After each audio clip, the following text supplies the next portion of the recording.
लहान लेकराला काय आवडतं? लहान लेकराला खोड्या करायला आवडतं. त्यांची आवड आहे ती. लहान लेकराला किती असं शांत बसवा, ते काही केल्या बसणार नाही. काहीतरी खोडी करणं, याला चिमटा घे, त्याची शेंडी ओढ, त्याला धक्का दे, त्याला बुक्का मार, असं चालू असतं. आता हे जरी उभे राहिले असं काहीतरी करतच असेल, बारीक सारीक खोड्या खोड्या. पण महाराज गुरुजी समोर आहेत, त्याच्यामुळे थोडेसे दबून असतील, पण त्यांच्यात काहीतरी चालू असलच त्यांचं. का? लेकरांना खोड्या करायला आवडतं. एक खोडी सांगेन मी तुम्हाला, कदाचित माझ्याच तोंडून कधी तुम्ही ते ऐकले असेल किंवा युट्यूबलाही ऐकले असेल. ऐका. एका गावामध्ये 2 खोडकर मुलं होती. पाटलाला म्हातारपणी झालेली. एवढी खोडकर होती ना, अख्ख्या गावात त्यांच्यासारखं खोडी करणारं दुसरं कोणीच नव्हतं. गावाला वैताग आणून सोडलेला.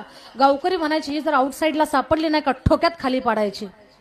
पण ती पोरं कुणाच्या हातालाच लागत नव्हती. योगायोग असा, त्या गावामध्ये दुपारचं एकादशीला कीर्तन झालं आणि एकादशीचं कीर्तन दुपारी पार पडलं. पाटलानं कीर्तनकार बुवांना आग्रह केला, पण महाराज आमच्या घरी चहा प्यायला चाला ना.